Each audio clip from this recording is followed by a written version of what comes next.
श्री स्वामी समर्थ. तुम्हा सर्वांचं माझ्या चॅनलमध्ये मी मनापासून स्वागत करते आणि आजच्या या व्हिडिओला सुरुवात करते.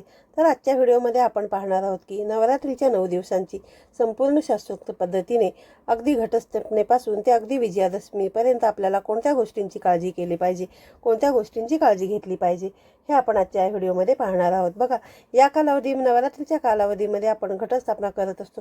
त्याचबरोबर बघा, दुर्गा देवी तसेच आपली जी कुलस्वामिनी असेल, जी माता पार्वतीचे रूप असते, माता लक्ष्मीचे रूप असते, तर त्यांची पूजा आपण करत असतो.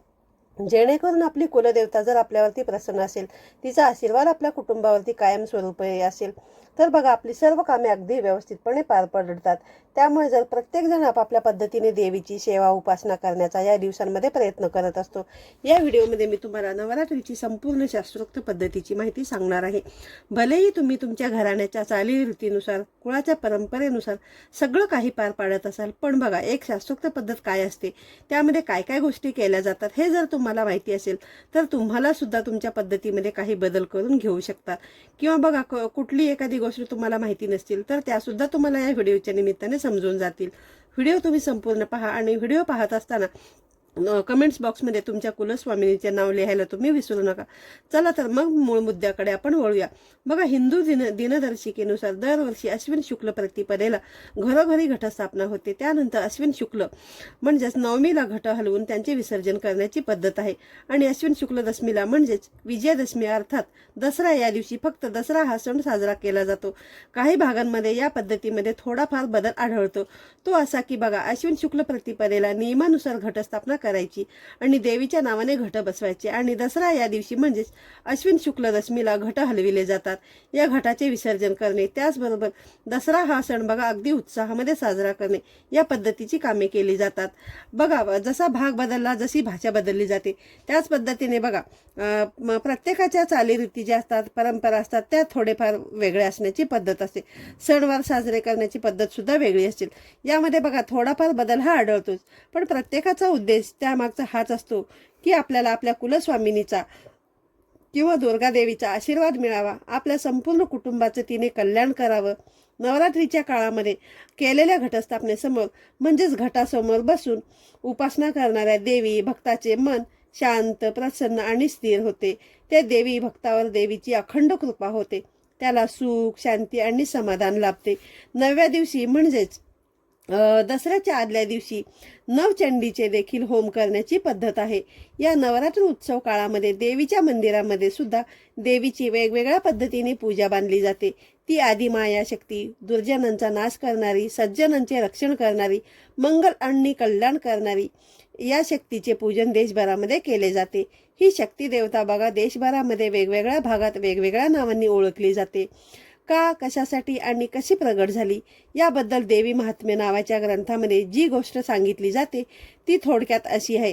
फार पूर्वी बघा पृथ्वीवरती एक महिषासूर राक्षस फार माजला होता. त्याने फार उत्कंठ माजवलेले होते. सर्व देवी देवता, ऋषी मुनी, साधू संत, सज्जन आणि भक्त भाविक यांना अगदी सळो की पळो त्यांनी करून सोडले होते. सर्वांनाच तो फार त्रास देत होता. तेव्हा बघा सर्वजण ब्रह्मा, विष्णू आणि महेश या तिन्ही देवतांकडे गेले आणि त्यांनी आपली समस्या त्या देवांना सांगितली. तेव्हा त्या देवांना बघा महिषासूर राक्षसाचा फार राग आला. त्यांच्या क्रोधातून एक शक्ती देवता प्रकट झाली. त्या शक्ती देवतेने महिषासुराशी 9 दिवस युद्ध केलं आणि त्याला ठार मारलं. म्हणूनच बघा त्या देवीचे नाव सर्वांनी महिषासूर मर्दिनी हे ठेवलं. त्या देवीच्या उपासनेचा काळ म्हणजेच नवरात्र. देवीची 9 रूपं कोणती आहेत ते एका श्लोकाद्वारे सांगितलेलं आहे. प्रथम बघा शैलपुत्री, द्वितीय आहे ब्रह्मचारिणी, तृतीय आहे चंद्रघंटेती, कुष्मांडी, चतुर्थकम, पंचम स्कंदमाते, षष्टम त्यानंतर कात्यायनी, सप्तम कालरात्री, महागौरी, तिचाम, नवम सिद्धिरात्रीचं, प्रोक्ता, नवदुर्गा, प्रकीर्तिता, उक्ता नेत्यानी, नामामी, ब्रह्मनैव महात्मना. तर बघा अशा या पद्धतीने देवीचं पहिलं रूप आहे. तर तिचं नाव आहे शैलपुत्री. दुसऱ्या रूपाचं नाव आहे ब्रह्मचारिणी, तिसऱ्या रूपाचं नाव आहे चंद्रघंटा, चौथ्या रूपाचं नाव आहे कुष्मांडी किंवा कुष्मांडा, 5व्या रूपाचं नाव आहे स्कंदमाता, 6व्या रूपाचं नाव आहे कात्यायनी आणि 7व्या रूपाचं नाव आहे कालरात्री, 8व्या रूपाचं नाव आहे महागौरी आणि 9व्या रूपाचं नाव आहे सिद्धिदात्री. अशा पद्धतीने दुर्गा देवीची ही 9 रूपं आहेत. आता आपण बघा व्रत करण्याची योग्य पद्धत काय आहे त्याबद्दलची माहिती जाणून घेऊया. नवरात्रीच्या व्रताला बऱ्याच घराण्यांमध्ये कुळाचाराचे स्वरूप सुद्धा मानले जाते, जे आपण सुद्धा पाळत असतो. अश्विन शुक्ल प्रतिपदेला या व्रताचा प्रारंभ होतो. बघा आता घरामध्ये जिथे आपल्याला पूजा मांडायची असते ती जागा आपल्याला स्वच्छ पाण्याने पुसून घ्यायची असते, सारवायची असते. बघा आपण तेथे सारून सुद्धा घेऊ शकतो आणि तिथे एक वेदी सिद्ध करून त्यावरती सिंहारूढ अष्टभुजा देवीची आणि नवार्णव यंत्राची स्थापना सुद्धा करू शकतो.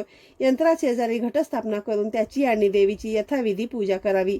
आता इथे आपण बघा त्याऐवजी काय करत असतो की मातीचा घट तर आपण स्थापन करतच असतो, त्याचबरोबर एक मंगल कलश सुद्धा भरत असतो, ज्यामध्ये बघा तांब्यामध्ये पाणी घेऊन त्यामध्ये सुपारी, नाणं, हळदी, कुंकू, अक्षता, त्याचबरोबर एखादं फूल सुद्धा ठेवून 5 विड्यांची पानं आपण ठेवतो आणि त्यावरती नारळ ठेवत असतो आणि ज्याची शेणावरती बघा आणि अशा पद्धतीचा मंगल कलश आपण मातीचा घट बघा वेगळीकडे स्थापन करू शकतो आणि मंगल कलश एकीकडे स्थापन करू शकतो.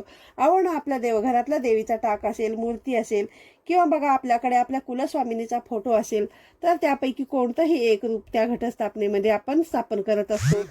नवरात्र उत्सवामध्ये कुलाचाराप्रमाणे घटस्थापना आणि माळा बांधणे करावं लागतं. शेतातील मृतिका म्हणजेच माती आणून तिचा 2 पेरे म्हणजेच आपल्या हाताची जी बोटं असतात तर त्या बोटाचे जे 2 पेरे होतील इतक्या मापाचा आपल्याला मातीचा चौकोनी थर करायचा असतो किंवा गोलाकार सुद्धा आपण करू शकतो आणि त्यामध्ये बघा 5, 7 किंवा 9 प्रकारची धान्ये पेरायची असतात. म्हणजे काय बघा त्या मातीमध्ये मिसळून द्यायची असतात. कुणी काय काय करतं की बघा फक्त गहूच मिसळतं. तुम्हाला तसं करायचं असेल तर तुम्ही तसंही करू शकता. बघा आता 7 धान्य असतील तर त्यामध्ये नक्की कोणकोणत्या धान्याचा समावेश होतो. जव, गहू, तीळ, मूग, राळे, सातू आणि चणे ही सप्तधान्य आहेत. मृतिकेचा म्हणजेच मातीचा कलश घेऊन त्यामध्ये बघा पाणी, गंध, फुलं, दुर्वा, अक्षता, सुपारी, पंचपल्लव म्हणजेच 5 विड्याची पानं किंवा 5 प्रकारची 5 पानं आपण ठेवायची असतात आणि त्यामध्ये बघा रत्न म्हणून 1 रुपयाचं नाणं आपण ठेवू शकतो. अशा पद्धतीने आपल्याला हा मातीचा घट जो आहे तो स्थापन करायचा असतो. सप्तधान्य आणि कलश म्हणजेच काय आपला मंगल कलश यांच्या स्थापनेचे वैदिक मंत्र येत असल्यास बघा आपण म्हणू शकतो आणि येत नसतील तर आपण पुराणोक्त मंत्र म्हणून त्याची जी स्थापना आहे ती करू शकतो.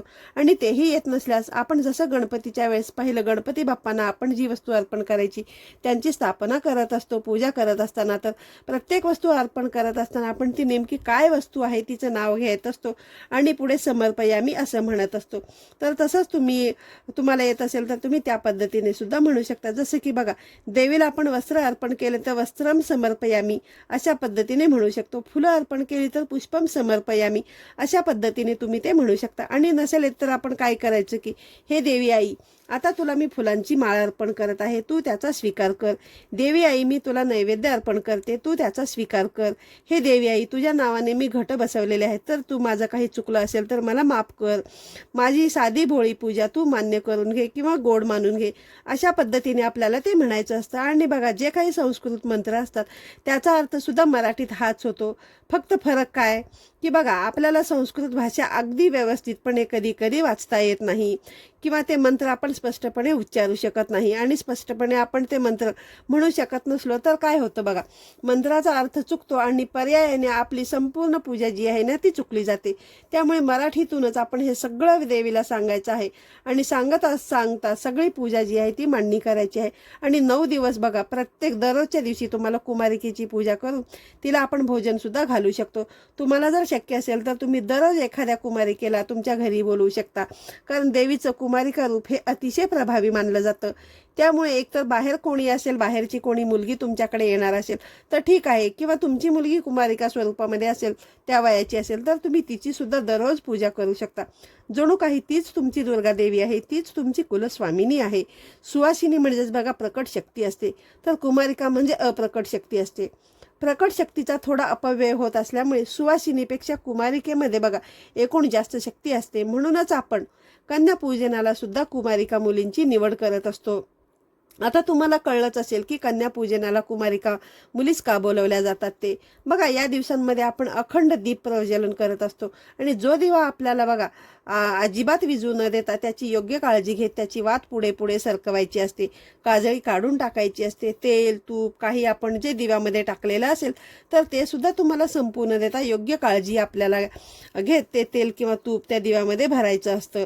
त्याचबरोबर बघा, या काळामध्ये आपण देवीचं महात्म्य पठण म्हणजे चंडीपाठ, दुर्गा सप्तशतीचे पाठ, देवी भागवत ब्रह्मांड पुराणामधील ललितोपाख्यानाचे श्रवण, ललित पूजन, त्याचबरोबर सरस्वती पूजन, 9 दिवस उपवास करणे, जागरण करणे इत्यादी गोष्टी आपण करून क्षमता आणि सामर्थ्य यानुसार नवरात्र महोत्सव साजरा करू शकतो.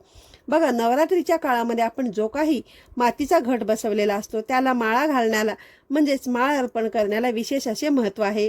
त्याला घटाची माळ असं म्हटले जाते. त्याचबरोबर बघा, आपण देवीला सुद्धा फुलांची माळ या कालावधीमध्ये दररोज अर्पण करू शकतो किंवा बघा, माळ अर्पण करणे शक्य होत नसेल तर मग आपण फुलं सुद्धा अर्पण करू शकतो. खास करून बघा, काही फुलांना विशेष असे महत्त्व आहे. त्या फुलांची नावं मी तुम्हाला सांगते की प्रत्येक दिवशी बघा देवीला नक्की कोणत्या फुलांची माळ घालावी. तुमच्याकडे ती फुलं उपलब्ध होणार असतील तर ठीक आहे, तर नाहीतर मग तुमच्याकडे जी काही फुलं पानं फुलं जी अवेलेबल असतील त्यानुसार तुम्ही तिची माळ बनवून जी आहे तिचा वापर सुद्धा तुम्ही घटाला करू शकता. बघा, देवीला माळ घालून आणि देवीला फुलं अर्पण करायची असतात तसं तुम्ही करू शकतात. नवरात्रीची पहिली माळ म्हणजेच घटस्थापना. त्या दिवशी आपण घटाला शक्यतो विड्याच्या पानांची माळ घालत असतो आणि देवीला बघा वेगवेगळ्या रंगाची फुलं अर्पण करतो. पण इथे बघा असं दिलेलं आहे की नवरात्रीच्या पहिल्या माळेला आपण शेवंती आणि सोनचाफ्यासारख्या पिवळ्या फुलांची माळ घालू शकतो. त्याचबरोबर दुसऱ्या माळेला अनंत मोगरा, चमेली किंवा मग तगर यासारख्या पांढऱ्या फुलांची माळ आपण घालू शकतो. तिसऱ्या माळेला निळी फुलं म्हणजेच ज्यामध्ये गोकर्ण असू शकते किंवा कृष्णकमळ सुद्धा येऊ शकतं, या फुलांची माळ आपण घालू शकतो. चौथी माळ बघा, ज्यामध्ये केसरी किंवा भगव्या रंगाची फुलं वापरून ती माळ बनवू शकतो. यामध्ये अबोली, तेरडा, अशोक किंवा मग तिळाची फुलं असतील या माळेमध्ये वापरली तरी सुद्धा चालतील. लक्षात ठेवा बघा, जेव्हा आपण घटाला माळ घालत असतो तेव्हा ती माळ आपल्याला सुई दोरा वापरून बनवायची नाही. फक्त दोऱ्याच्या गाठी बसून त्यामध्ये ती पानं आणि फुलं म्हणजे त्यांचे देठ आपल्याला थोडे थोडे घुसवून त्यामध्ये त्या गाठी पक्क्या करायच्या असतात आणि अशा पद्धतीची ती पानांची किंवा फुलांची माळ आपण बनवू शकतो. त्यानंतर बघा, पाचवी माळ जी आहे तर ती आपण बघा बेलाची किंवा कुंकवाची वाहू शकतो. आता बघा, तुम्हाला माहितीच आहे आपल्या ज्या दुर्गादेवी आहेत कुलस्वामिनीचं रूप आहेत तर त्या जास्तीत जास्त करून शिवशक्ती आहेत. त्यामुळे बघा आपण देवींना सुद्धा बेलपत्र वाहू शकतो. तर मग बघा, बेलाच्या पानांची सुद्धा तुम्ही माळ बनवू शकता किंवा कुंकवाची माळ म्हणजेच कशी आपलं बघा जे कापसाचे वस्त्र असतं ना त्यालाच तुम्ही कुंकू लावून मग ते वस्त्र तयार करू शकता किंवा ती कुंकवाची माळ तुम्ही घटाला आणि देवीला वाहिली तरी सुद्धा चालेल. त्यानंतर 6वी माळ असते ती कर्दळीच्या फुलांची. कर्दळी ही वनस्पती तुम्हाला माहिती असेलच. थोडेफार त्याचे पानं जे आहेत ते केळीच्या पानांसारखे असतात, पण अगदी सेम टू सेम त्याला आपण म्हणू शकत नाही. पण बघा, जसं आपण केळीची पानं सत्यनारायणाच्या पूजेसाठी वापरतो त्याच पद्धतीने तुम्हाला कर्दळीची पानं सुद्धा वापरली जातात. काही ठिकाणी बघा तर त्याला अशी लाल रंगाची सुद्धा बारीक फुलं येत असतात आणि एकदम अशी उंचावरती गेलेली म्हणजेच पानातूनच निघालेली उंचावर गेलेली लाल रंगाची फुलं असतात. तर त्या फुलांची माळ आपण घालू शकतो. समजा तुम्हाला ती 6व्या माळेला त्या फुलांचा वापर करून ती माळ बनवू शकता मिळाली तर, आणि घटाला देवीला तुम्ही अर्पण करू शकता. त्यानंतर 7वी माळ बघा, त्या दिवशी आपण देवीला झेंडू किंवा नारंगी रंगाच्या फुलांची माळ घालू शकतो.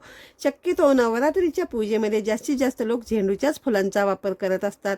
त्यानंतर 8वी माळ असते त्या दिवशी आपण बघा तांबड्या रंगाची फुलं, कमळाची फुलं, जास्वंदीची फुलं, कन्हेराची फुलं किंवा मग गुलाबाच्या फुलांची माळ घालू शकतो. त्या दिवशी बघा आपण देवीच्या महागौरी रूपाची पूजा करत असतो आणि त्याच दिवशी आपल्याला कन्यापूजन सुद्धा करायचं असतं.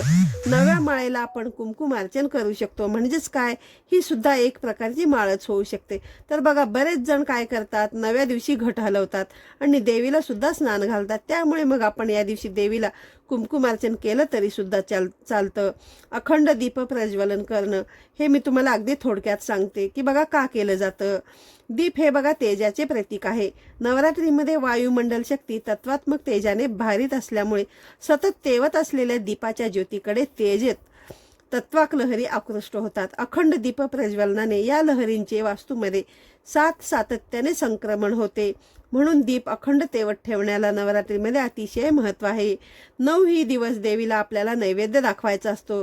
तर बघा, बऱ्याचशा महिला मंडळांचा हाच प्रश्न पडला असेल की देवीला दररोज नैवेद्य काय बनवायचा. तर बघा, उपवास आपल्याला असतो, देवीला नाही. म्हणजेच नराला असतो, नारायणाला नाही. देवीच्या नावाने उपवास करतो, त्यामुळे असा आग्रह अजिबात ठेवू नका की देवीला सुद्धा आपण उपवासाचेच पदार्थ नैवेद्यामध्ये दाखवले पाहिजेत. तर बघा, नैवेद्यामध्ये आपण आपलं रोजचं जे जेवण असतं त्यामध्ये एक सात्विक पदार्थ असावेत, किंवा आपण नैवेद्यामध्ये काही गोष्टींचं भान ठेवलं पाहिजे की सात्विक पदार्थच म्हणले की बघा, ज्यामध्ये कांदा लसूण वापरलेला नसावा. या पदार्थांचा समावेश तुम्हाला तामसिक पदार्थांमध्ये होतो. त्यामुळे देवीला तुम्ही जो काही नैवेद्य दाखवाल, भलेही भाजी पोळी असेल तुमची दररोजची, तर त्यामध्ये फक्त कांदा आणि लसूण न वापरता तुम्ही तो स्वयंपाक करून त्याचा नैवेद्य देवीला दाखवू शकता. 10 मिनिटं देवीसमोर ठेवायची. त्यानंतर साधारणतः तुमची आरती होईपर्यंत. कारण बघा, बऱ्याच जणांना प्रश्न पडत असेल की नंतर नैवेद्याच्या त्या ताटाचं आपल्याला काय करायचं. तर मग बघा, आरती झाल्यानंतर मग तुम्ही तो नैवेद्य जो आहे, कुठे तुमच्या आसपास जर कुठे गाय वगैरे असेल तर तुम्ही गायीला देऊ शकता. तर मग बरेच जण काय करत असतात की मग कचऱ्यामध्ये टाकून वगैरे देणार असाल तर बघा, ही चूक फार मोठी तुम्हाला महागात पडू शकते. कारण जे नैवेद्य असतं ते आपल्याला कचऱ्यामध्ये वगैरे टाकून देण्यापेक्षा देवीपुढे तुम्ही ठेवलेला जो नैवेद्य आहे तो देवीची आरती झाल्यानंतर आपण जेव्हा गणपतीच्या आरतीने बघा देवीची आरती करायला सुरुवात करतो आणि देवीची आरती घालीन लोटांगण वंदिनी चरण हे एक आरती म्हटल्यानंतर कशाची बघा 10 ते 15 मिनिटं होऊन जातात. आणि मग बघा, तुम्ही ते नैवेद्याचं जे ताट आहे तुमच्या घरामध्ये ज्या व्यक्तीला उपवास नाहीये त्या व्यक्तीला तुम्ही ते खायला देऊ शकता. अशा पद्धतीने तुम्हाला नैवेद्याचा सुद्धा वापर होईल. आणि बघा, नैवेद्य आपण आपल्याच घरातील व्यक्तीला प्रसाद म्हणून देतोय असा त्याचा अर्थ होतो. नवरात्रीच्या काळामध्ये केलेली घटस्थापना किंवा देवीची स्थापना एक प्रकारे आपल्याला हीच आठवण करून देते की आपली कुलस्वामिनी किंवा दुर्गादेवी आपल्यासोबत एका जागृत स्वरूपामध्ये, सूक्ष्म स्वरूपामध्ये, शक्तीच्या रूपामध्ये अस्तित्वात आहे. त्यामुळे आपण देवीचे कुळाचार करायला अजिबात विसरत नाही. प्रत्येक दिवशी आपण काही ना काही सेवा पूजा देवीची करतच असतो. यामध्येच बघा, कुळाचाराचाच एक भाग येतो, तो म्हणजे देवीची ओटी भरणे. बऱ्याच वेळा प्रश्न विचारला जातो की महिलांचा की देवीची ओटी नवरात्रीमध्ये नक्की कोणत्या दिवशी भरायची. तसा खास असा कोणताही नियम नाहीये, पण देवीची ओटी आपण अगदी पहिल्या दिवशी म्हणजेच घटस्थापनेला सुद्धा भरू शकतो आणि दसऱ्याला सुद्धा भरू शकतो. बघा, बऱ्याच वेळा असं म्हटलं जातं की धार्मिक मान्यता पाळली जाते की देवीची ओटी जी आहे ती आपण 5व्या माळेनंतर भरावी. याचं कारण म्हणजेच कोणतीही माहेरवाशीन नसेल, कोणतीही मुलगी असेल, किंवा आपण नुकताच गौरींचा सण बघा साजरा केलेला आहे, तर गौरींची जेव्हा आपण पाठवणी करण्याची वेळ आली तर त्यावेळेसच आपण साडी चोळी देऊन तिचा मान सन्मान करतो आणि बघा विधिवतपणे त्यांची पाठवणी म्हणजेच विसर्जन करत असतो. त्याच पद्धतीने जेव्हा नवरात्रीचा मध्यान्ह काळ येतो, नवरात्री असते 9 ते 10 दिवसांची, आणि मग बघा 5व्या दिवसानंतर एक नवरात्रीचा अर्धा भाग पूर्ण झाला असं आपण मानतो. आणि मग 5व्या दिवसापासून म्हणजेच अगदी 5वा दिवस असेल, 6वी माळ असेल, 7वी माळ असेल, 8वी माळ असेल, त्या दिवशी सुद्धा आपण देवीची ओटी भरली तरी चालतं. बघा, आता देवीची ओटी भरण्याची योग्य पद्धत काय आहे आपण ती पाहूया. देवीला बघा अर्पण करण्याची साडी जी आहे ती सुती किंवा रेशमी निवडावी. काय याचं कारण म्हणजे या धाग्यामध्ये देवतेकडून येणाऱ्या सात्विक लहरी ग्रहण करण्याची आणि धरून ठेवण्याची क्षमता इतर धाग्यांच्या तुलनेमध्ये अधिक असते. त्याचबरोबर आपण दोन्ही हातांच्या ओंजळीमध्ये साडी घ्यायची आहे. त्यावर खण, नारळ आणि शक्यतो नारळाची शेंडी जी आहे ती देवीकडे येईल अशा पद्धतीने ठेवायची आहे आणि आपल्या हाताची ओंजळ छाती समोर येईल अशा पद्धतीने ती सर्व ओटी धरायची आहे आणि ती घेऊन आपण देवीच्या समोर उभं राहायचं आहे. देवीकडून चैतन्य लहरी मिळावी आणि आपली आध्यात्मिक उन्नती व्हावी यासाठी देवीला भावपूर्ण प्रार्थना करायची आहे. साडी, खण, नारळ देवीच्या चरणांवरती अर्पण करायचं आहे. त्यानंतर तांदळाने ती किंवा गव्हाने तिची ओटी भरावी. तांदूळ हे सर्वसमावेशक असल्यामुळे तांदूळ हे बघा चैतन्य ग्रहण करण्यामध्ये अग्रेसर ठरतात. त्यामुळे प्राधान्याने ओटी भरण्यासाठी तांदळाचाच ओटीमध्ये समावेश केला जातो. त्यानंतर बघा देवींच्या चरणावरील वस्त्र तिचा प्रसाद म्हणून परिधान करावे आणि नारळ प्रसाद म्हणून ग्रहण करावा. बघा, बऱ्याचशा महिलांना हा प्रश्न पडला असेल की देवीची आपण ओटी भरतो तर त्यानंतर त्या साडीचं काय करायचं. तर बघा, इथे काय माहिती दिलेली आहे मी तुम्हाला सांगते. तीच साडी आपण स्वतः वापरू शकतो. आपल्या घराण्यामध्ये ज्या महिला असतात ज्यांना आपण कुळाची स्त्री म्हणजेच कुलस्त्री या नावाने ओळखतो, तर आपल्या घरातील कोणत्याही महिलेने ती साडी वापरली त्याचबरोबर जो काही नारळ आपण देवीला ओटीमध्ये ठेवलेला असतो तो नारळ आपण वाढवायचा असतो, म्हणजेच काय तर तो फोडायचा असतो आणि त्याचा प्रसाद आपल्याला घरातील सर्वांनी खायचा असतो. म्हणजेच काय बघा, आपल्या घराण्यातल्या व्यक्तींव्यतिरिक्त आपण त्याचा प्रसाद कुणालाही द्यायचा नसतो. आपल्या कुलदेवीचा प्रसाद आपणच खावा असा धर्मशास्त्राचा नियम आहे. कुमारिका पूजन कसं करावं याबद्दलची थोडक्यात माहिती मी आता तुम्हाला सांगते. बघा, नवरात्रीमध्ये 9 दिवस आपण दररोज एक याप्रमाणे कुमारिकेला मानानं घरी बोलवावं. नवरात्रामधील कोणत्याही एका दिवशी 9 या विषम संख्येमध्ये कुमारिकांना बोलावण्याची सुद्धा पद्धत आहे. तुम्हाला दररोज एक मुलगी बोलवून तिची पूजा करणं किंवा तिला काहीतरी भेटवस्तू देणे, त्या निमित्ताने बघा देवी तुमच्या घरी आलेली आहे असं करणं शक्य नसेल तर तुम्ही अष्टमी म्हणजेच ज्या दिवशी आपण देवीच्या महागौरी रूपाची पूजा करत असतो त्या दिवशी तुम्ही मुलींना बोलावलं तरी सुद्धा चालेल. कुमारिकांना बसण्यासाठी घोंगडं किंवा आसन द्यायचं आहे. बघा, प्रत्येक भागामध्ये सतरंजी असेल किंवा खाली आपण आसन जे ठेवत असतो तर त्या आसनांना वेगवेगळ्या प्रकारची नावं दिलेली असतात. थोडक्यात काय, तुम्हाला त्यांना बसण्यासाठी काहीतरी आसन द्यायचं आहे. खाली जमिनीवर त्यांना डायरेक्ट बसू द्यायचं नाहीये. त्यांच्यामधील बघा देवीत्व जागृत झालेले असते. या भावाने आपण त्यांची पाद्यपूजा म्हणजेच त्यांच्या पायांची पूजा करायची आहे. एक परात घ्यायचा आहे आणि त्यामध्ये त्या छोट्या छोट्या मुलींचे पाय ठेवून आपल्याला त्या सर्वप्रथम ते पाय धुवायचे. त्यानंतर ते पाणी बाहेर जाऊन एखाद्या झाडाला टाकायचं, फक्त तुळशीला टाकायचं नाही. त्यानंतर बघा त्या मुलींच्या पायावर तुम्ही थोडं थोडं हळदी कुंकू वाहायचं आहे, त्यांना नमस्कार करायचा आणि देवीला जे काही भोजन आवडतं, शक्यतो खीर आणि पुरी, तांदळाची खीर आणि पुरी हे जे देवीचं आवडतं जेवण आहे, किंवा बघा तुम्ही जो काही सात्विक स्वयंपाक तुमच्या घरामध्ये करत असाल तो भोजन जो आहे तो तुम्ही या देवी रूपांना द्यायचा आहे. शक्यतो बघा पत्रावळी किंवा केळीचं पान यांचीच निवड करावी हे अन्न वाढण्यासाठी. बघा, तर मग कुमारिकांना तुम्ही नवी वस्त्र देऊ शकतात किंवा तुम्हाला जी भेटवस्तू द्यायची असेल ती सुद्धा तुम्ही त्यांना उपयोगी पडेल अशीच वस्तू देऊ शकता. रोज सकाळी किंवा संध्याकाळी देवीची आरती करायची आहे, भजन करायचं आहे शक्य झालं तर.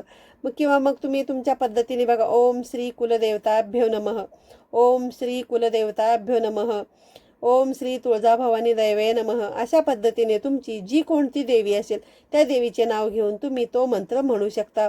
ओम दुम दुर्गाय नमः हा सुद्धा अतिशय प्रभावी मंत्र आहे.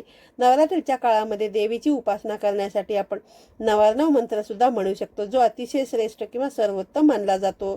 देवी जेव्हा बघा देवीची पूजा करताना कळत नकळतपणे आपल्याकडून काही चुका होतात आणि आपण पश्चाताप करायला लागतो, तेव्हा असं न करता आपण तात्काळ 9 मंत्र जे आहे तर ते पूर्ण एक माळ म्हणजेच 108 वेळा किंवा बघा आपल्याला जितक्या वेळा करणे शक्य असेल तर तितके वेळा, किंवा मग 108 वेळा जर तुम्हाला शक्य नसेल तर मग तुम्ही 9 वेळा किंवा 11 वेळा सुद्धा तो मंत्र जो आहे तो म्हणू शकता.